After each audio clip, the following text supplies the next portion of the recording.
Hello everyone, my name is Bobby Martinez and I'm excited to continue the series of interviews with our local candidates that are running for Port Hueneme City Council. These interviews are an opportunity for us to get to know the candidates a little bit better and for us to hear directly from them about their plans, priorities, and visions for the city. Whether you're new to the community or a longtime resident, it's important for you to stay informed about who's representing us and what they stand for. So today I'm sitting down with Tom Fiala, who's running for a seat on the Port Hueneme City Council. Thank you for joining me today, Tom. Thank you, Bobby. And before we dive into the questions, I just want to say that this is an open conversation where you can share your thoughts, accomplishments, and plans with the residents. My goal here is to give voters a better understanding of who you are and what you hope to achieve if elected. And so let's go ahead and get started. To begin, can you share a little bit about your background and what inspired you to run for city council? Okay. Well, my background includes I was born in Ohio, in the suburbs of Cleveland, and my wife and I moved here in 2020. And when we moved here, we realized we just moved off of Hueneme Road, and there's an ungodly amount of potential here. And as much as and we really love the area, we really do. And I always felt that it's actually the city's in pretty good shape, but we could take it up the next step. It could go to the next level. There's things that we can do to improve the city, and I honestly believe that this could be like the Beverly Hills of the Ventura County. It really could be. It has that type of potential here. Nice. And over the past few years, what accomplishments are you most proud of? Well, like I said, we moved here in 2020, and this was in the middle of the pandemic. And the biggest accomplishments the last few years has probably been me running the VFW over here in Port Hueneme. That VFW, just like the city, has an enormous amount of potential. And a lot of our members, we have 450 members, but many of them are Vietnam veterans. And unfortunately, because of life, I don't know much longer they're going to be around. So we really wanted to get the community kind of rally behind us because it's a great little organization, and we need the support of the community. So we brought back a lot of events that kind of disappeared before the pandemic because of the pandemic. We brought back karaoke, we brought back hamburgers on Wednesdays, we brought back live music. We brought in the dinners on Friday nights. Plus, we do all kinds of other little one-off events. You know, there's a Veterans Day ceremony that we work with the city with. There's Memorial Day, which we also work with the city with.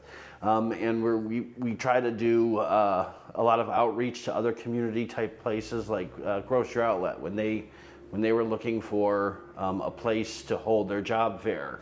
We made that offer to the Grocery Outlet, and they came by and they did that. So there's a lot of stuff that the VFW and me kind of in charge of the VFW now has actually really gone out. We've tried to become more accessible from the community, and that's what we're probably the best accomplishment in the last 4 years at least. Nice. Question number 3, what are your top priorities for Port Hueneme over the next few years, and how do you plan to achieve these goals? Okay, so I've been asked this a few times.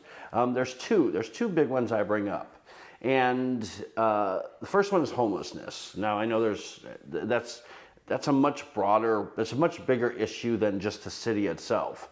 Because the homelessness isn't within the borders. It crosses into Oxnard and stuff. So I always give out 2 statistics. And this is from national surveys, so there's national statistics, that 40% of all homeless are veterans. That's a horrible thing to say, but it's true. The VA hospital, they have a ton of programs that they can use to help people, and I'm not sure if there's a miscommunication. I'm not sure where the misinformation's coming or not, or coming from. I'm not sure if the VA is not getting the information out to them, or if they're not understanding the information, or what the miscommunication is. But I think we need to get the VA and to come out and help some of these people. There's plenty of locations for them for housing. There's Ormond Beach Villas. It's over on Saviors and Hueneme Road. And there's a new facility called Ventura Springs. There's 120 units. And this is for homelessness and for veterans. So I think we need to give them the opportunity, people that are homeless, the opportunity and say, this is what's available to you. Please take it. Now, some people aren't going to take it. We all know that. But that's 40% of the homelessness. Another statistic I always use is the 20% are under 18. And that's also a horrible thing. That should not be happening. There are plenty of programs within the county that can help them. But again, that information is not getting out for one reason or another. I think we need to fix that and get that information out to the people that need it and try to get them the help that they need. Now that only accounts for 60% of the homelessness. And let's just say out of that 60%, only half of them actually take advantage of these programs. That's a 30% decrease in the homeless population, and that's without causing the city any money. That's just using existing programs. Does it solve the problem? No, but it actually pushes us in the right direction. The other one is there's lots of storefronts that are for lease right now. And what I'd like to see the city do, and I'm making this up because I don't know what the legalities are. I'm sure there's legalities. I'm sure there's a whole bunch of rules that go with this. I like to see the city put to the side, and I'm making up these numbers, like $100,000 here and $100,000 there. This one can be a grant program, and this one can be a low interest loan program. And if someone wants to start a business here in Port Hueneme, they go to the Chamber of Commerce, give them their business plan, let them decide, and then apply for the grant and for a low interest loan. Does that help let's just say we do 10 of them a year. Well, that won't resolve the problem, and half of those businesses won't exist. So it's well known that if you start a business within 2 years, you're probably going out of business. But if we get half those businesses to stick around, that's 5 more storefronts that we didn't have before. I always joke, we're close to the beach. We don't have a surf shop. Why don't we have a surf shop here in Port Hueneme? Every city I've ever lived in has a donut shop. We don't have a donut shop here. And I think it'd be cool to have an ice cream parlor here as well. So maybe there's some family-owned businesses, or maybe there's some families that want to start a business, and I think the city needs to help make that happen. Next question. What do you believe are the most pressing issues facing Port Hueneme, and how would you address them if elected? So the biggest problem that Port Hueneme has is, and I don't think there's anything we could do about it, there's maybe a way we could approach it differently, is we're kind of landlocked. We can't expand, we can't build out, we can't get a freeway coming through here. I know that's been an issue in the past, that some businesses, for instance, Trader Joe's wouldn't come here because it's not close to a freeway. But I think there's a different way we can approach this differently. And I think, just like we had said before, if we get little family-owned businesses to get here, I think that if you were able to put businesses in these abandoned storefronts, it resolves the homelessness problem, or at least helps it. And I think it also creates a little bit more sense of community in that. And I think it kind of distinguishes us, or it makes us a little bit different than some of these other locations, these other beach type of communities. Hey, here's a little town that has their own little businesses, and they have there's no Target, there's no Walmart, there's not a Chili's, there's not a trying to think of another major another like grocery or food restaurant chain type thing. They're little family-owned businesses.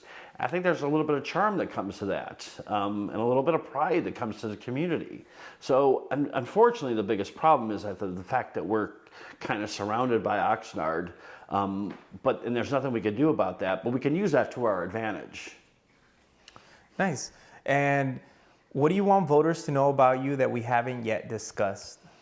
The biggest thing, and I'm pretty open, I'm pretty transparent, is one of the things that I've been doing at the VFW that's kind of throwing people through a loop there, is I love transparency. Transparency solves a bunch of problems. You don't have conspiracy theorists, you know, and if you're transparent, the conspiracy theorists go away. And then there's no surprise. If I vote one way or another, it shouldn't come as any shock to anyone. I love transparency. I really don't. I hate people that aren't truthful or aren't very honest. I have a problem with that. That's just me. So rarely. Oh well, let me rephrase that. I never will tell you something that's not true. I will never make you a promise that I don't plan on keeping. And again, I love the transparency. You know, before even asking me what my feelings are or my opinions are on something, you have a pretty good idea where I'm going with it because I'm pretty consistent. So, good. And why should the residents of Port Hueneme trust you to represent them on the city council? You know, most of the people, there's a lot of people that know me. There's a lot of people that don't know me. I think you could just kind of see what's been going on at the VFW and see. I'm also a big believer in actions speak louder than words. So I can sit there and talk and talk and talk and talk and talk. It doesn't mean anything. But if I prove to you, I'll do stuff. And I'm very hands-on too. I don't like just to talk and come into an event, take some pictures and then disappear. I like to kind of help out as much as I can. So you see that with what we're doing at the VFW and what I do at the VFW, and that's just going to be that's just kind of how I am. So it would translate very well, I think, into the city as a city councilman. Good. Well, thank you so much, Tom, for taking the time to share your thoughts and visions with us today. It's been really insightful to hear more about your priorities and plans for the city of Port Hueneme. And to all our viewers, I hope this interview has given you a clear picture of where Tom Fiala stands on and how he aims to contribute to the future of the city. Remember, local elections are a great opportunity to have your voice heard, so I encourage everyone to stay informed and vote on the upcoming election. Thank you. And thank you, Bobby, for hosting this. Thank you, Tom.